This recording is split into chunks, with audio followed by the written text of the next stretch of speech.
জয়গুরু। প্রথমেই পরম প্রেমময় শ্রী শ্রী ঠাকুরের আতুল চরণের শতকোটি প্রণাম জানাচ্ছি। পরমারাধ্যা জগজ্জননী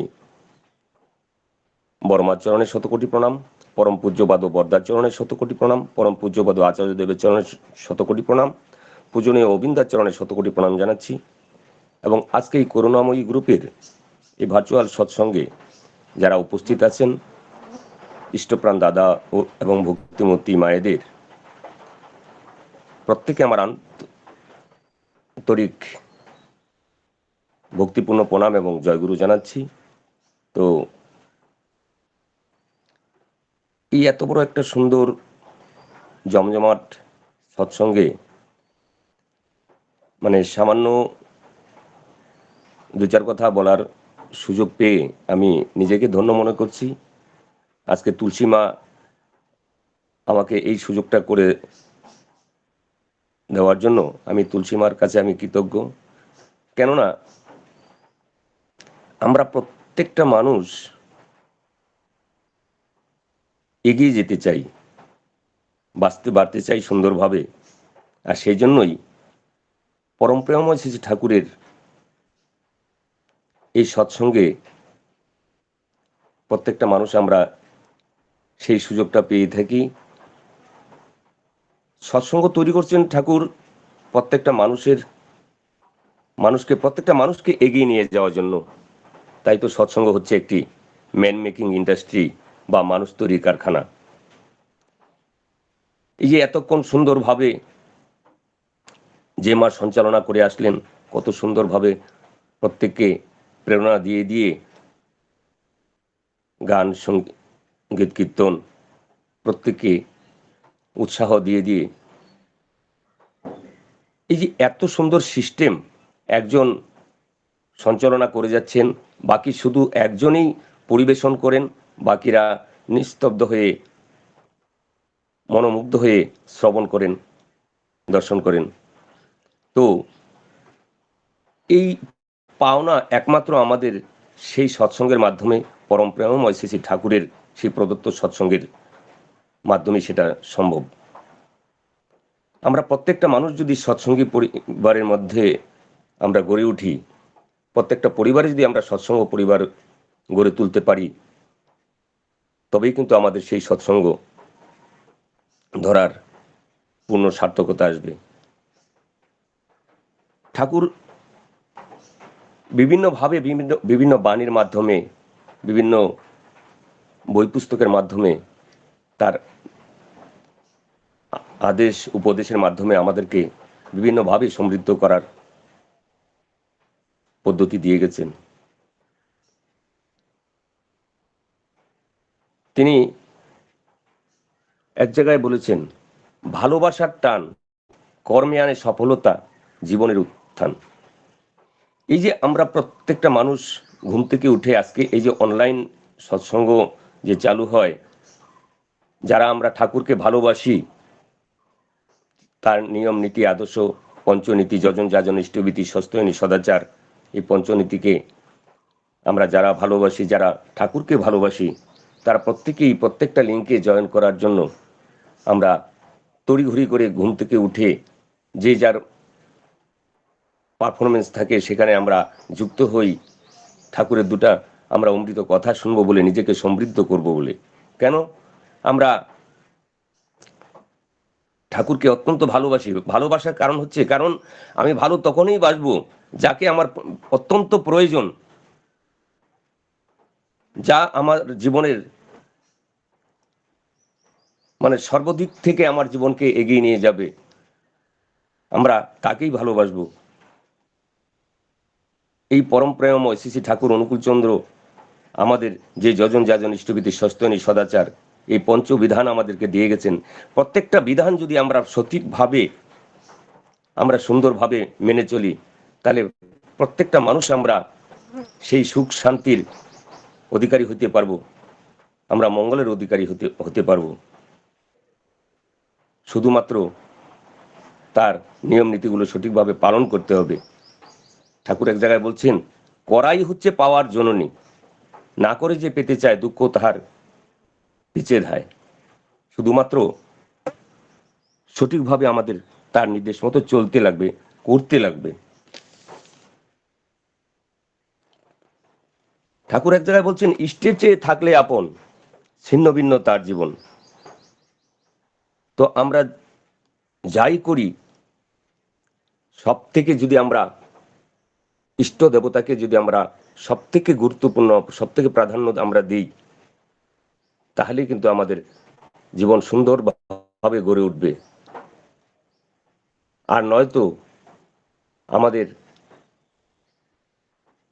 শুধুমাত্র দীক্ষা নেওয়াই সার হবে, কিন্তু আমাদের জীবনের কোনো পরিবর্তন আর আসবে না। পরিশেষে আমরা বলবো, দীক্ষা তো আমরা 50 বছর হয়ে গেল নিলাম, 40 বছর হলো নিলাম, কিন্তু আমার আদৌ তো কোথায় কিছুই পরিবর্তন হলো না। পরিবর্তন তখনই হবে যখন আমি তার মতো করে তার সঠিক নিয়ম নীতিগুলো আমরা পরিপালন করব, তার মতো করে চলতে পারবো। তখন আমার উন্নতির জন্য ভাবতে হবে না। তাই ঠাকুর বলছেন, তুমি সদ্গুরু শরণাপন্ন হও, সৎনাম মনন করো, সৎসঙ্গের আশ্রয় গ্রহণ করো, তোমার উন্নতির জন্য তোমাকে, আমি নিশ্চয় করে বলছি, তোমার উন্নতির জন্য তোমাকে ভাবতে হবে না। তো ঠাকুর প্রত্যেকটি মানুষকে দেব মানুষে পরিণত করতে আসছেন পৃথিবীতে। একটা মানুষের ভিতরে অসুরত্বও থাকে, আবার এই একটি মানুষই কিন্তু সে দেবতা রূপেও পরিণত হয়।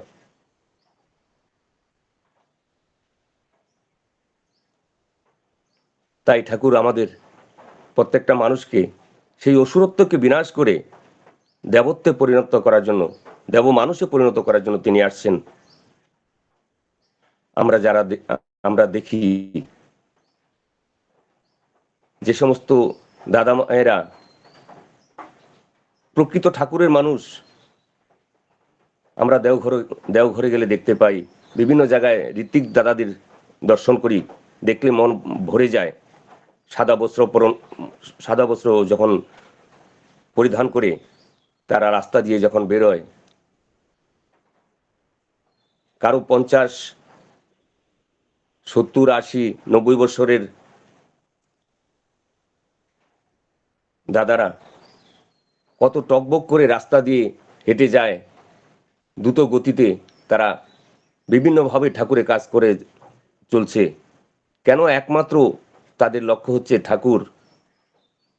ঠাকুরকে তারা অত্যন্ত ভালোবাসে।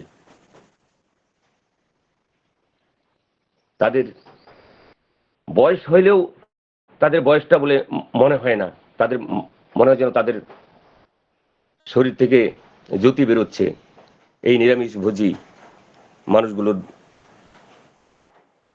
মুখের দিকে তাকালে মানে শ্রদ্ধায় মনটা ভরে যায়। তো সবই হচ্ছে একমাত্র ঠাকুরের দয়া। একমাত্র তাকে যদি আমরা সঠিকভাবে নিয়ে চলতে পারি, তবেই আমরা কিন্তু প্রকৃত মানুষ হতে পারবো। এই যে সৎসঙ্গ, আজকে আমরা এই সৎসঙ্গে যারা উপস্থিত আছি, 60, 62, 65 জন, তার সাথে আরও 3-4 জন করে সদস্য যোগ করলে 200 পার হয়ে যাবে। তো প্রত্যেকেই এই যে সৎসঙ্গের সুন্দর সিস্টেম মেনে আমরা যতক্ষণ থাকি সৎসঙ্গে, তখনই মনে হয় যেন এটা একটা স্বর্গ।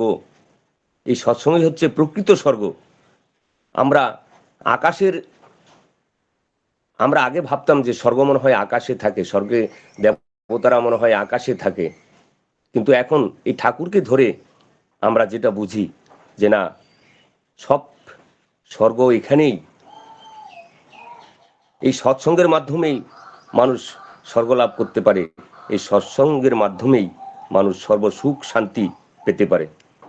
শুধুমাত্র ঠাকুরকে সঠিকভাবে মেনে চলতে হয়।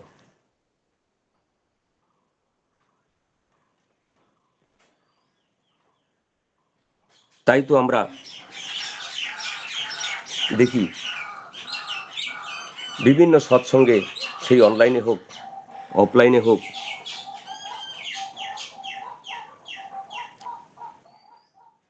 প্রত্যেকটা মানুষ কত সুন্দরভাবে এই যে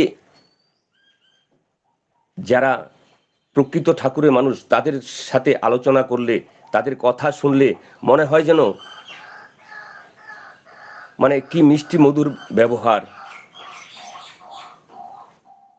মানে তারা এক একজন মানে এমন দেব মানুষে পরিণত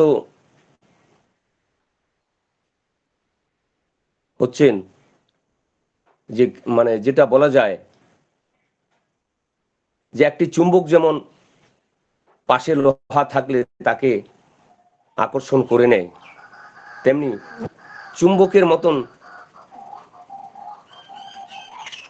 এই যে ঠাকুরের মানুষ যারা, আর যারা সৎসঙ্গের বাইরে আছেন, লোহা স্বরূপী এই মানুষগুলোকে এমন সুন্দরভাবে মানে কথাবার্তার মাধ্যমে, তাদের আচরণের মাধ্যমে এমনভাবে আকর্ষিত করেন, মানে চুম্বককেও তার থেকে মানে মনে যেন হার মেনে চলবে। এটাই হচ্ছে ঠাকুর ধরার সার্থকতা। তো আমরা প্রত্যেকটা মানুষ সুন্দরভাবে বাঁচবো, বাড়বো, এটাই আমরা চাই। আর শুধু চাইলেই হয় না, পরম প্রেমময় শ্রী ঠাকুরও চান আমরা প্রত্যেকটা মানুষ সুখে শান্তিতে থাকি, আমরাও চাই প্রত্যেকটা মানুষ সুখে শান্তিতে থাকি। কিন্তু তারপরেও আমরা কিন্তু সুখে থাকতে পারি না। প্রত্যেকটা মানুষও আমরা চাই ভালোভাবে বাঁচতে সুখে শান্তিতে থাকতে। ঠাকুরও চান আমার সন্তান সুখে শান্তিতে থাকুক, কিন্তু তারপরে আমরা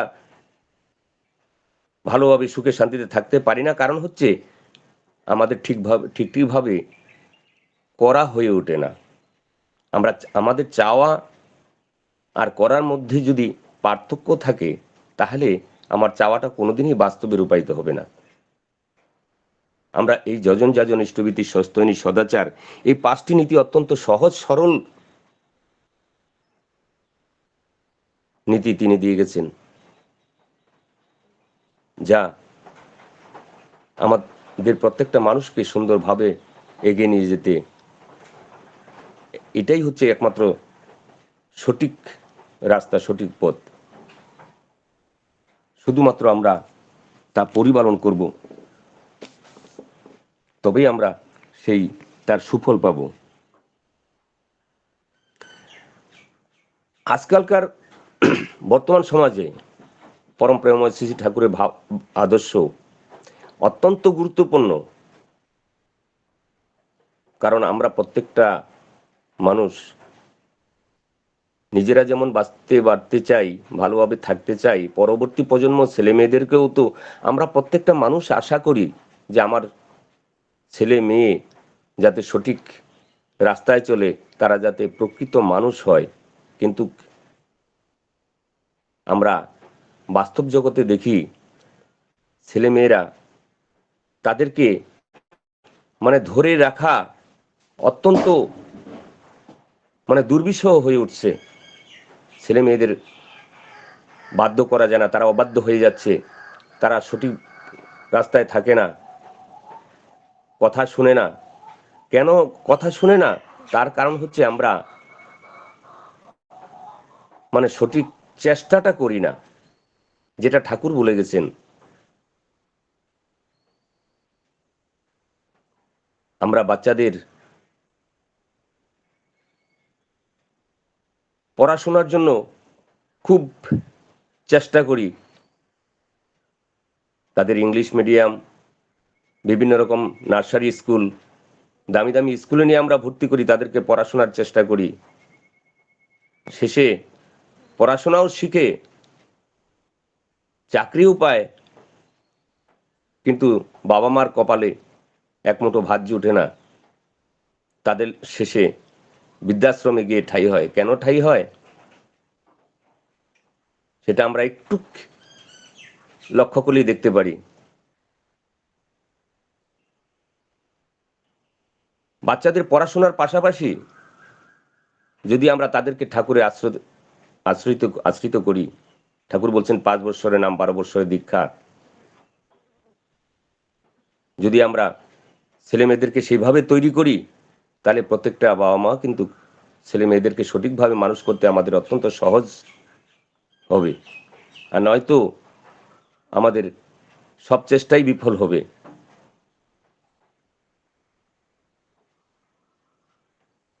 আমরা ছেলে মেয়েদেরকে পড়াশোনা অবশ্যই শিখাবো, উচ্চশিক্ষায় শিক্ষিত করব, কিন্তু পাশাপাশি তাদেরকে সদ্গুরু শরণাপন্ন করতে লাগে। আর তাদেরকে শরণাপন্ন যখন করব, তার আগে নিজেকে আমাকে সঠিকভাবে রাস্তায় চলতে হবে, তবে তো আমার ছেলেমেয়েরাও সঠিক রাস্তায় থাকবে। তাই ঠাকুর সেই জায়গায় আরেক জায়গায় বলছেন যে আদো কথার সময় হতে করে করিয়ে যা শিখাবি, সেটি হবে মক্ষম ছেলে, হিসেবে চল নয় প্রস্তাবি। তো আমরা ছেলে মেয়েদের পিছনে প্রচুর হাজার হাজার লাখ লাখ টাকা খরচা করি, কিন্তু ঠাকুর ধরার জন্য বা তাদেরকে সদ্গুরু শরণাপন্ন করার জন্য, তাদের দীক্ষায় দীক্ষিত করার জন্য, তাদেরকে কিভাবে সত্যিকারের মানুষ গড়ে তুলবো সেই চেষ্টা কিন্তু করি না।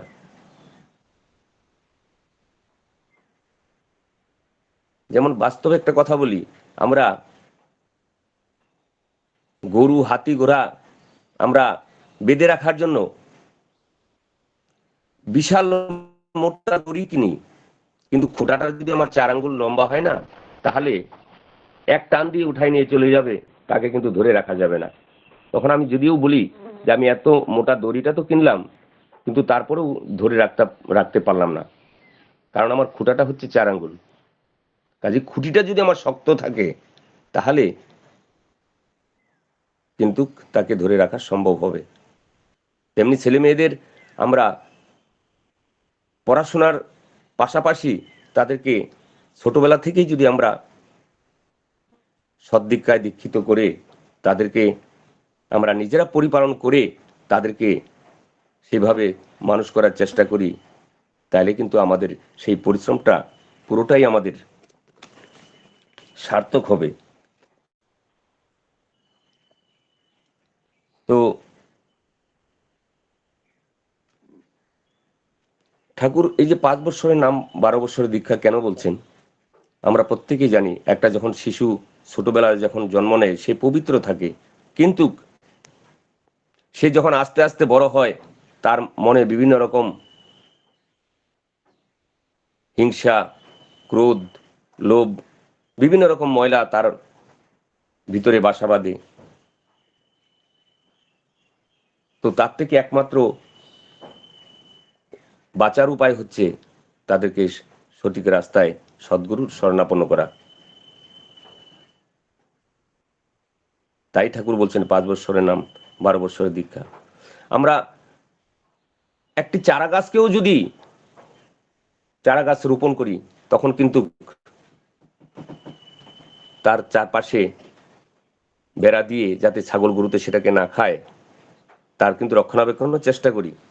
কিন্তু আমরা যখন শিশু যখন সে আস্তে আস্তে বড় হয়ে উঠে, সে বিভিন্ন স্কুলে কলেজে যাবে, বাইরে যাবে, কিন্তু তাদেরকে আমরা কিভাবে গার্ড দিব সেটা তো আমরা চেষ্টা করি না।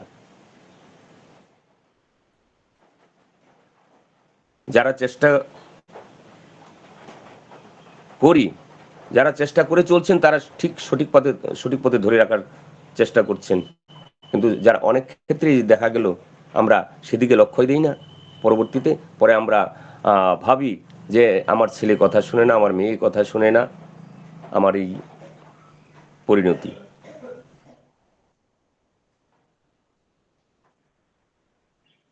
তো যাই হোক,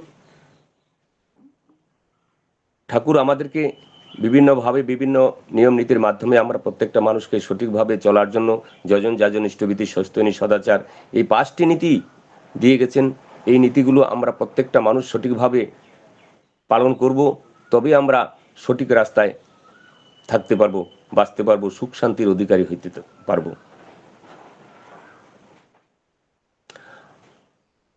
আর বিভিন্নভাবে যখনই আমরা সৎসঙ্গের মাধ্যমে বিভিন্নভাবে আমরা ঠাকুরের বাণীগুলোতে আমরা যখন লক্ষ্য করি,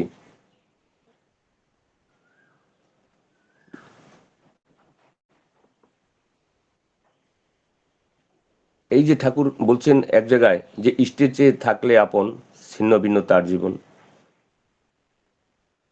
মানে সর্বক্ষেত্রে আমরা ইষ্টকে আমরা মাথায় রাখবো, ইষ্টকে আমরা, ইষ্ট দেবতাকে আমরা সবসময় ধরে রাখবো, মাথায় মজ্জাগত করে রাখবো, তবেই কিন্তু আমার সব কাজ সঠিক রাস্তায় থাকবে। ঠাকুরকে নিজের মনে করে, বাড়ির সদস্য, বাড়ির কর্তা মনে করে আমরা যদি চলি, তবেই কিন্তু আমরা মানে সঠিকভাবে আমরা চলতে পারবো।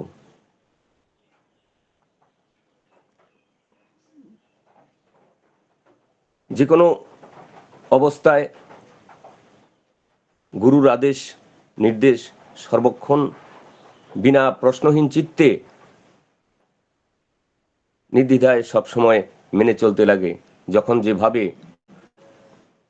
গুরুর আদেশ আসে সব আদেশই মেনে শিরোধার্য করে চলতে লাগে। বর্তমানে এই যে ডিপি ওয়ার্ক সৎসঙ্গের মাধ্যমে পরম পূজ্যপাদ আচার্যদেব পূজনীয় অবিন্দা ডিপি ওয়ার্কের যে নির্দেশ দিয়েছেন, বর্তমানে প্রধান কাজ হচ্ছে আমাদের এই দীক্ষাপত্র আপডেটের, প্রত্যেকের বাড়ি বাড়ি যাওয়া। যে সমস্ত দাদা মায়েরা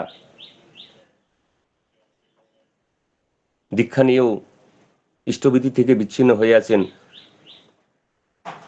ঠাকুরের থেকে বিচ্ছিন্ন হয়ে আছেন, তারা যাতে আবার ঠাকুরের সংস্পর্শে আসেন, তাদের বাড়িতে ঠাকুর সঠিকভাবে প্রতিষ্ঠিত আছে কিনা, কিভাবে রাখছে, তারা কিরকম কুশল মঙ্গলে আছে, তাদের খোঁজখবর নেওয়া, তারা যাতে আবার পুনরায় ঠাকুরের কাজে লিপ্ত থাকে, এটাই হচ্ছে আমাদের বর্তমানে প্রধান কাজ।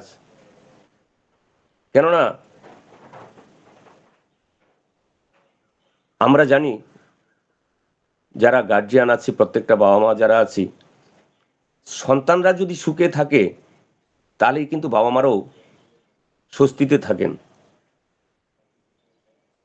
আর যদি সন্তান কষ্টে থাকে তাহলে বাবা মা কিন্তু সুখে শান্তিতে থাকতে পারেন না।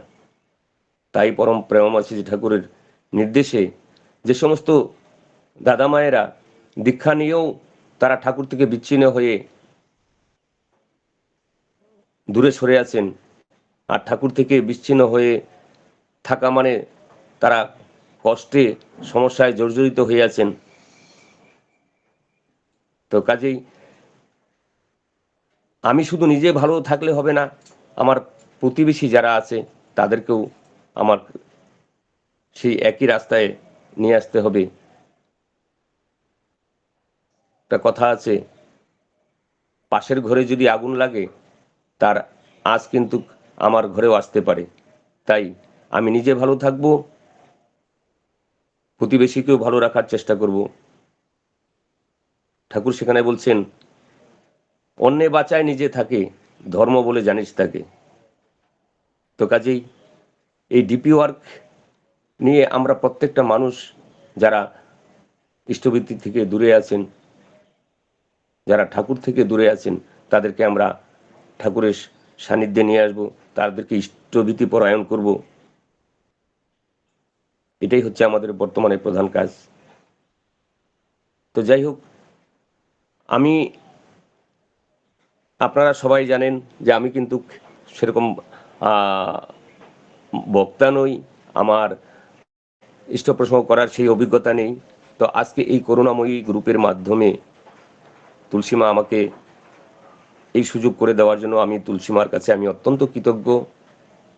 এই করুণাময়ী গ্রুপটা খুব সুন্দর একটি সৎসঙ্গ গ্রুপ, যেভাবে চলে আসছে, অত্যন্ত যারা চালিয়ে যাচ্ছেন তাদের কঠোর পরিশ্রম করতে হয়, লিঙ্ক সংযোজনা থেকে শুরু করে, সূচি থেকে শুরু করে প্রত্যেককে অ্যালার্ট করে আবার যোগদান করা, তো এটা অত্যন্ত কঠিন কাজ। আমি তাদের সর্বাঙ্গীন মঙ্গল কামনা করছি পরম দয়ালের রাতুল চরণে। করুণাময়ী গ্রুপের শ্রীবৃদ্ধি কামনা করে, উপস্থিত অনুপস্থিত সবার মঙ্গল কামনা করে আমার সংকীর্ণ কথা কীর্তন এখানেই রাখছি। সকলকে জয় গুরু।